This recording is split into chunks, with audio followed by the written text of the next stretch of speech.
Hi guys, welcome back to Source My Gadget. Today I'll be reviewing the latest Samsung flagship phone S22 Ultra.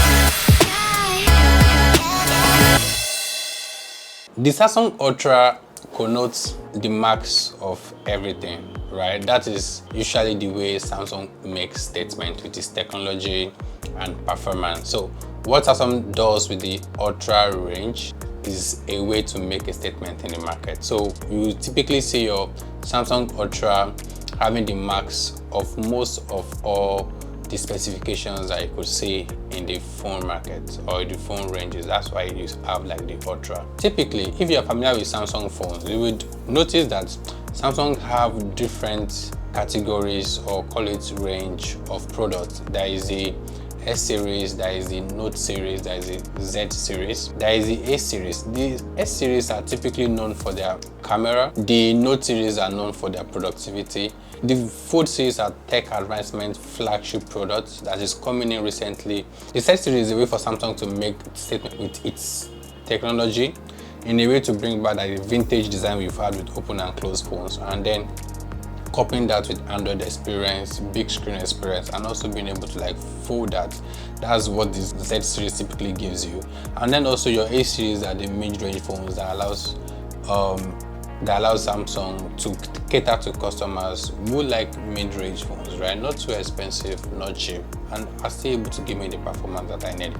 The spectacular thing about the S22 Ultra is that it gives the best of both worlds. The best of the Note series and the best of the S series.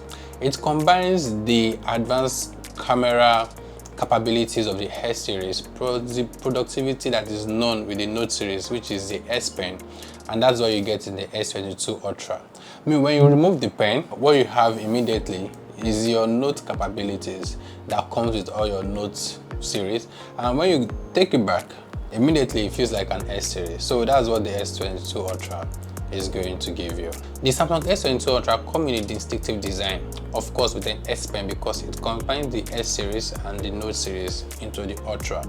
And in terms of the shape and design, it is very similar to the S22 Plus, except that this is bolder and it's quite edgy, unlike the S22 Plus that is a bit rounder on the edges. For the Ultra, you have more sharper edges and it's a bit of a rectangular shape, right? Because it's a Note series, it's a handful, right? So for those who do not like big devices or big phones, right, might not really like the Ultra. It's a Ultra series that has the capability of the S series and the Note series, and because it is meant for productivity, I mean, that is what the S Pen is meant to achieve. It has to be big, and that's one of the typical nature of the Note series in the previous ranges, but now it's being brought back into the Ultra. It is a 6.8 inches phone. It's made of Gorilla Glass Victus Plus front and also back, right, and that's an aluminum frame. In terms of the body, it has the power button, the volume button. You will see the S Pen feature here, and then also you are going to see this SIM tray and also the charging port, and of course the speakers are also embedded at the bottom of the phone. With the way we are used to the Samsung experience, the same fingerprint technology is still ultrasonic, and one of the beautiful things about the ultrasonic fingerprint technology that comes with the Ultra is, unlike the Google Pixel 6 ranges, they are like a slower fingerprint reading. The ultrasonic fingerprint reading of the Ultra is quite fast and makes one of the best fingerprint technology that you have in the market right now. It is also water and dust resistant. Also, talking about the colors, in the market you will see your S22 Ultra in Phantom White, Burgundy Green, and Phantom Black. Briefly talking about the S Pen features, if you are used to the Note series, it comes back with a similar technology that has been in S Pens. The S Pen is Bluetooth enabled, it is also water resistant and dust resistant. One of the things that you like about the S Pen is the ability that it gives the user to control the phone with gestures. So you could take pictures with your pen, you could swipe on your screen and your volume increases or volume reduces based on your gestures, and at the same time you could press the button and of course it takes your pictures or it takes your videos, and that's what you get with the S Pen. One spectacular thing that you get in the S22 Ultra is the drop the latency or delay that you've had in the previous pen. So the previous pen will gives you a latency or lag of about 9 milliseconds. That's what you get in the previous pen, but in this S22 Ultra there is a drop to 2.8 milliseconds. So it means that it is real time. I mean, for those who like to draw with their pens, or for those who do heavy artwork, this is going to give you a real-time immersive experience in the Ultra. And one of the things that made it possible is Samsung's predictive AI technology that works with the S Pen. Now about the SIM. The Ultra comes, of course, all phones now comes like 5G capabilities. All the SIM optionalities come in nano SIM and also eSIM. The single SIM model is nano SIM, and for the double SIM model, what you see are some models that you have to combine nano plus nano, or eSIM plus nano, or nano plus nano plus eSIM, and that might give you the ability of having like up to 3 SIMs on your phone, but this has not been tested out, so we don't know yet if you buy a model that allows nano plus eSIM, it that translates to ability to use 3 SIMs. But this has not been tested, so you can't say for sure if that will allow you to use up to 3 SIMs on your phone. This comes in 120 Hz or what we call refresh rate. That means it's fast, and then also it is dynamic AMOLED 2x. What that means is that unlike some ranges that have like AMOLED display, the Ultra has dynamic AMOLED 2x. That's better color, better brightness, and an improved Hdr performance that comes with the phone. Talking about the screen display, and this is one of the reasons why Samsung screens are super expensive. Samsung would always give you, or in most cases would give you, the best screen display, and it translates to the fact that because these are like usually like the best technology that are in town or that are in the market, it means that when you break your screen, you are likely going to pay a lot to replace it, because the screens are also super expensive from the get-go. Remember I spoke about the fact that the Ultra combined both worlds of the S series and of course the Note series, right?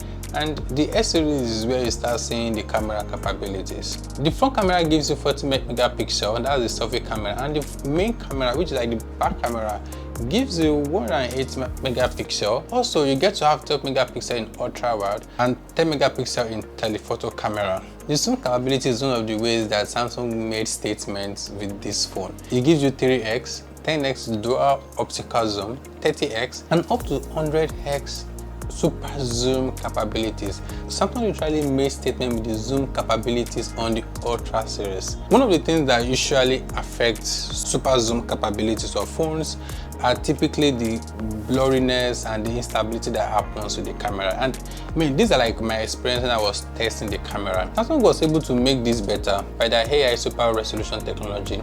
This can actually be improved on, but it sure made the experience quite better. I mean, my pictures when I was testing the phone, the pictures are still unstable, especially when it gets to like 100x. But I mean, the technology helped a bit, but I think the technology can actually get better, right? And there is laser AF sensor that supports shooting pictures in low light and then also close range pictures. If you all remember our Google Pixel 6 review, you will see that the Google Pixel came with some unique features on its camera app, and I can sure tell you that Samsung has already matched that. I mean, I'm not saying that it's now better than the Google Pixel. First, Google Pixel, I mean, is arguably one of the best camera phones that you would have out there because it's Google and they are putting a lot of effort in the camera department. But right now, I mean, in terms of the features that Google Pixel came in, Samsung has already matched that, right? Also, when I was testing the S22 Plus, I mean, some of these features are also there, but I didn't really go back far into the other versions of it, so I can't really say. So I cannot really say if those other features are on the previous versions, but I tested it back up to like S22 Plus and they are also there. But in the Ultra, you are also going to get in your camera app, you are going to get the ability to remove objects, ability to remove shadows, ability to remove reflections. You are also going to have like some dynamic editing features that you can make some part of your pictures pop, some black and white. Samsung has a very good portrait camera.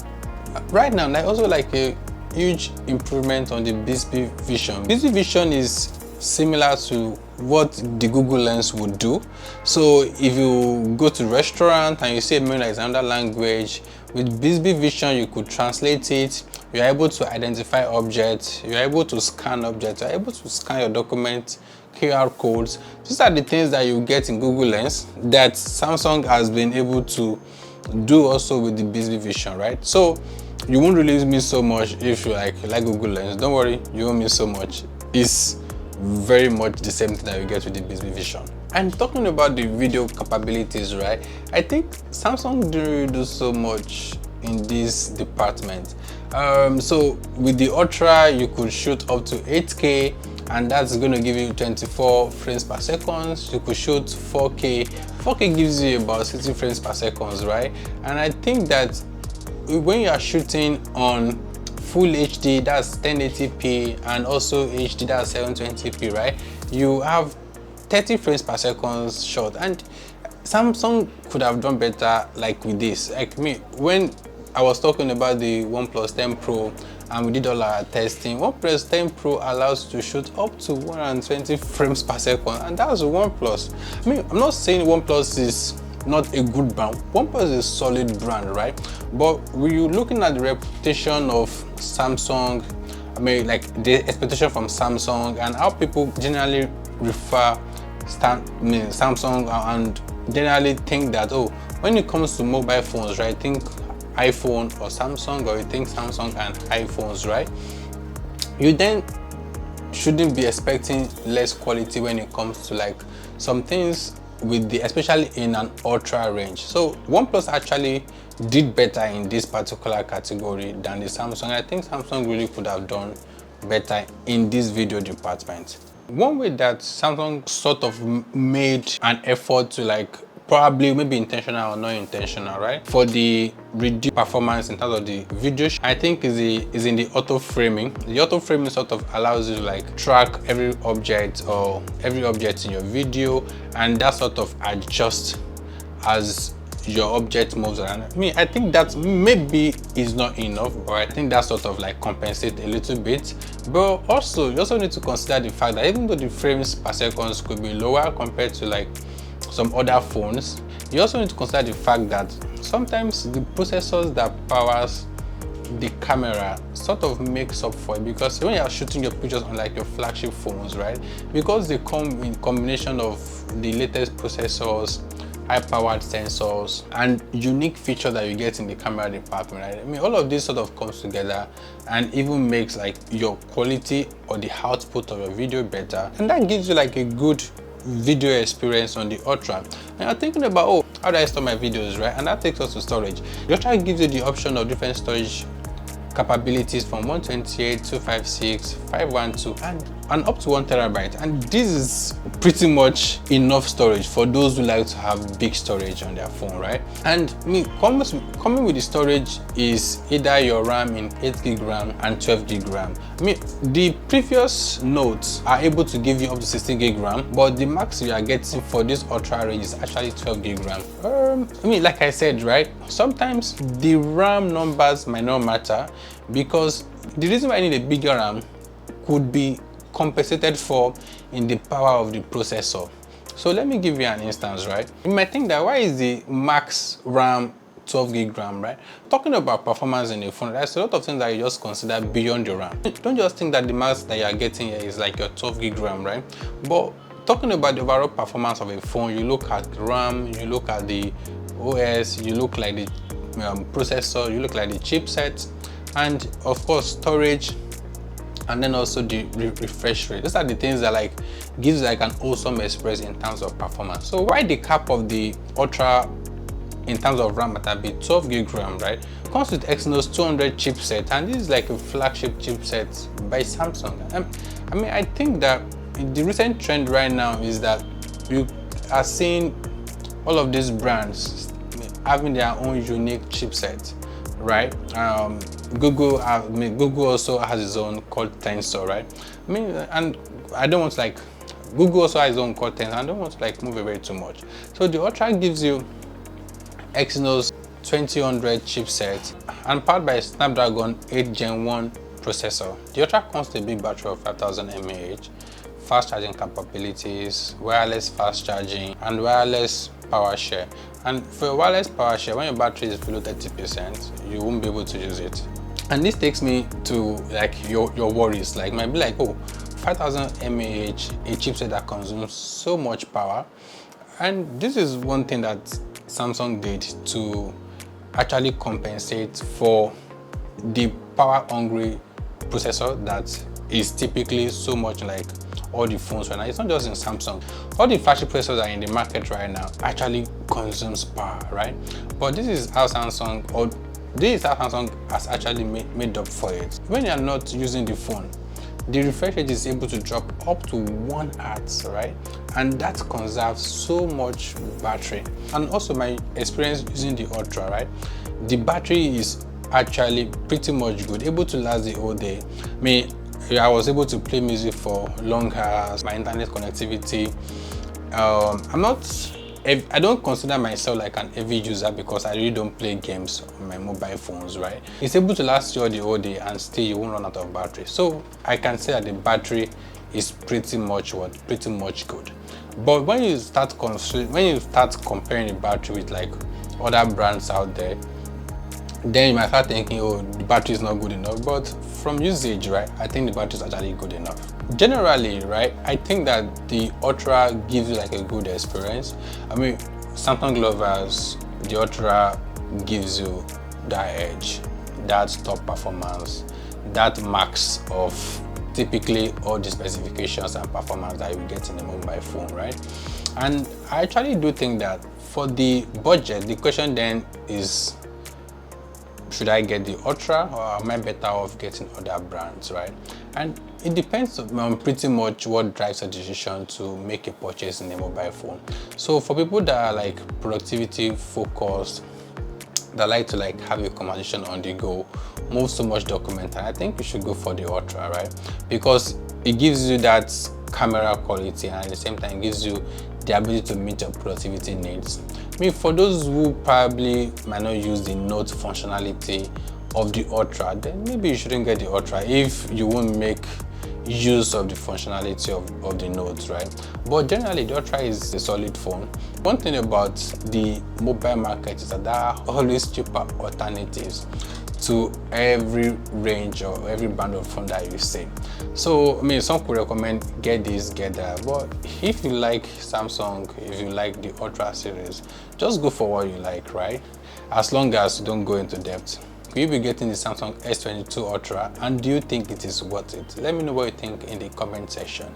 Thank you all for listening. Like, share this video, and subscribe to Source My Gadget. For all your quality gadgets, go to www.sourcemygadget.com/shop to make a purchase and you will get the best service.